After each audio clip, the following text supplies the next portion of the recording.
តាកុមារអាយុ3ទៅ4ខែគាត់ចេះអីខ្លះគឺចង់សម្ដៅទៅលើការអភិវឌ្ឍខួរក្បាលរបស់កុមារនៅចន្លោះអាយុ3ទៅ4ខែគេថា developmental milestone 3 to 4 months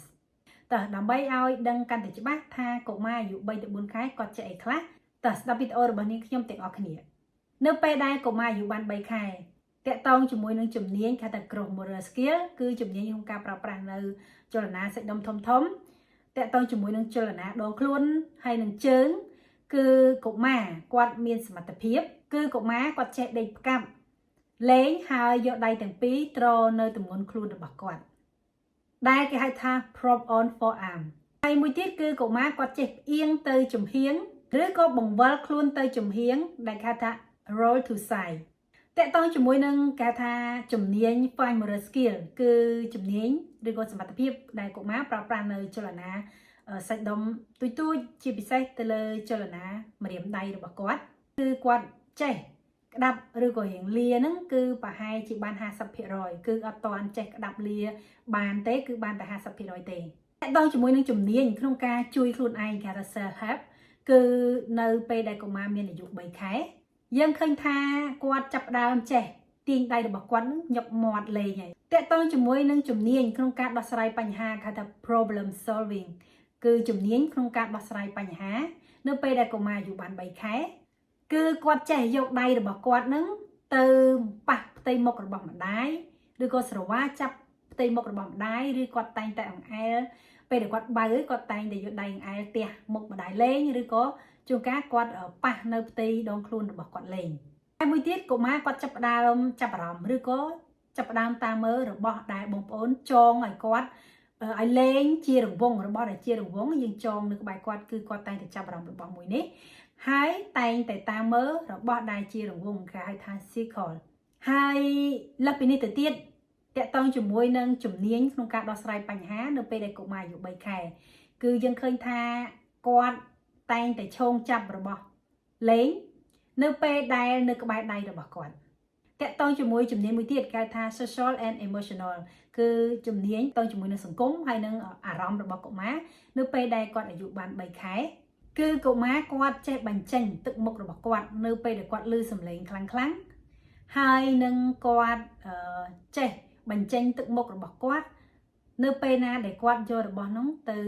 ញឹកមាត់ឬក៏របស់ណាដែលមានរសជាតិជូរនៅពេលដែលប៉ះនឹងមាត់របស់គាត់គឺគាត់នឹងបញ្ចេញទឹកមុខដោយយើងញ៉ាំរបស់ជូរផ្អែមប្រៃអញ្ចឹងគឺគាត់ចេះធ្វើគេហៅថា facial expression ឲ្យយើងមើលលើពីនេះទៅទៀតគឺគាត់ចេះតាមមើលនៅពេលណាដែលយើងដើរកាត់មុខរបស់គាត់តាក់ទងជាមួយនឹងជំនាញក្នុងការយល់ដឹងអំពីភាសាគេថា receptive languages នៅពេលដែលឪពុកម្ដាយនិយាយលេងទៅកាន់គាត់គឺគាត់តែងតែឆ្លើយតបមកវិញតាមរយៈការបញ្ចេញសំឡេងឬក៏គាត់សើចដាក់យើងវិញ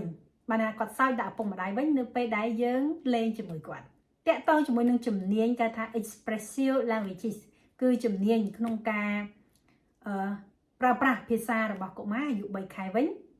នៅពេលដែលយើងហៅគាត់គឺគាត់តែងតែសើចបញ្ចេញសំឡេងពីខាងក្នុងរបស់គាត់លឺហើយគាត់តែងតែធ្វើកាយវិការដៃជើងឬលើកដៃជើងរបស់គាត់បញ្ជាក់ថាគាត់កំពុងតែឆ្លើយតបចង់និយាយជាមួយយើងចំពោះកុមារអាយុ4ខែវិញតាក់ទងជាមួយទៅនឹងជំនាញគេថា gross motor skill គឺសមត្ថភាពក្នុងការប្រើប្រាស់នៅចលនាសាច់ដុំធំរបស់គាត់គឺគាត់ចេះអង្គុយជាប់ប៉ុន្តែត្រូវការជួយទប់ពេលដែលយើងចាប់ទាញដៃរបស់គាត់ឡើងទាំងពីរចឹងក្បាលរបស់គាត់អត់បត់ទៅក្រោយទេចឹងក្បាលរបស់គាត់ហើយនឹងកគឺវាអាឡាញបានណាគឺវាត្រង់ស្មើគ្នាអត់មានទុនអាឡែកឡក់បត់ទៅមុខបត់ទៅក្រោយទេហើយគាត់ចេះយកដៃរបស់គាត់ទប់នៅពេលដែលគាត់រៀនកលាត់តាក់ទងជាមួយទៅនឹង fine motor skill គឺសមត្ថភាពក្នុងការប្រើប្រាស់នៅចលនាសាច់ដុំទូចរបស់កុមារគាត់ចេះលាម្រាមដៃហ្នឹងបានអស់ហើយគាត់ចេះលាពេញលាបើ100%ហើយគាត់ចេះយកដៃរបស់គាត់តោងឬក៏ក្តោបអាវរបស់យើងហ្នឹងជាម្ដាយហ្នឹងឬក្តោបអាវរបស់គាត់ហ្នឹងបានជាប់តាក់ទងជាមួយនឹងជំនាញក្នុងការជួយខ្លួនឯងគេថា self help ចំពោះកុមារអាយុបាន4ខែគាត់ចេះចាប់កាន់ដបទៅដោះគោមុំតែខ្លួនឯងបានតាក់ទងជាមួយនឹងជំនាញក្នុងការដោះស្រាយបញ្ហាវិញគាត់ចាប់ផ្ដើមចេះទាញរបស់របរដែលនៅជុំវិញខ្លួនមកញឹកមាត់ ចេះតាមសម្លឹងមើលមុខបានយូរចេះចាប់របស់មកអង្រួនលេងបានតាក់ទងជាមួយនឹងផ្នែកសង្គមហើយនឹងអារម្មណ៍របស់កុមារអាយុ4ខែវិញគាត់ចេះញញឹមនៅពេលដែលឃើញរបស់អ្វីមួយឬក៏ឮសំឡេងអ្វីមួយជាពិសេសឮសំឡេងប៉ាម៉ាក់ដែលគាត់ហៅគាត់នឹងឈប់យំនៅពេលណាដែលឪពុកម្ដាយហៅឈ្មោះរបស់គាត់ហើយគាត់ចេះបញ្ចេញសំឡេងឬក៏ធ្វើសំឡេងខុសៗគ្នានៅពេលដែលសប្បាយឬគាត់សើចឮខ្លាំងទៅនៅពេលណាដែលគាត់មានអារម្មណ៍រំភើបបែបផ្សេងគឺគាត់ចេះធ្វើសំឡេងចេញពីក្នុងខ្លួនរបស់គាត់មកបានតកតងជាមួយនឹងជំនាញក្នុងការយល់ដឹងអំពីភាសា receptive languages ចំពោះកុមារអាយុ4ខែនៅពេលណាដែលឪពុកម្ដាយនិយាយលេងជាមួយគាត់គឺគាត់តែងតែឆ្លើយតបតាមរយៈការបញ្ចេញសំឡេងតកតងជាមួយនឹងជំនាញក្នុងការប្រើប្រាស់ភាសាគេហៅថា expressive languages កុមារអាយុ4ខែនៅពេលដែលឪពុកម្ដាយហៅគាត់គឺគាត់តែងតែបញ្ចេញសំឡេងចេញពីក្នុងខ្លួនរបស់គាត់ហើយនឹងគាត់ធ្វើកាយវិការលើកដៃលើកជើងឬគោះដៃគោះជើងរបស់គាត់ដែលនេះជាសញ្ញាបញ្ជាក់ថាគាត់មានសមត្ថភាពក្នុងការប្រើប្រាស់ភាសារបស់គាត់សរុបសេចក្តីសារជាថ្មីនៅពេលដែលកុមារអាយុបាន3ទៅ4ខែអ្វីដែលកុមារត្រូវចេះទី1យើងត្រូវកត់សម្គាល់ទៅលើកត្តាអាយុតាអាយុ3ទៅ4ខែគាត់ត្រូវចេះអីខ្លះចំណុចទី2គឺតកតងជាមួយនឹងសមត្ថភាពរបស់កុមារប្រើប្រាស់នៅចលនាសាច់ដុំធំគេថា gross motor skill ចំណុចទី3គឺសង្កេតមើលទៅលើជំនាញឬក៏សមត្ថភាពតែកុមារប្រើប្រាស់នៅចលនាទូចដែលគេហៅថា fine motor skill ចំណុចទី4គឺយើងត្រូវចេះសង្កេតមើលទៅលើជំនាញក្នុងការជួយខ្លួនឯងគេថា self help តកតងជាមួយនឹងជំនាញទី5ឪពុកម្ដាយត្រូវចេះសង្កេតមើលកូនទៅលើជំនាញគេថា problem solving គឺតកតងជាមួយជំនាញក្នុងការដោះស្រាយបញ្ហាចំណុចទី6ឪពុកម្ដាយត្រូវចេះសង្កេតមើលទៅលើជំនាញគេថា social and emotional គឺជំនាញតកតងជាមួយនឹងសង្គមហើយនឹងអារម្មណ៍ចំណុចទី7ឪពុកម្ដាយត្រូវតែសង្កេតមើលទៅលើជំនាញមួយគេហៅថា receptive languages គឺជំនាញឬក៏សមត្ថភាពដែលកុមារយល់ដឹងអំពីភាសាចំណុចទី8គឺត្រូវតែស្វែងយល់ឬក៏សង្កេតទៅលើជំនាញដែលហៅថា expressive languages គឺជាជំនាញដែលកុមារគាត់មានសមត្ថភាពក្នុងការប្រើប្រាស់ភាសា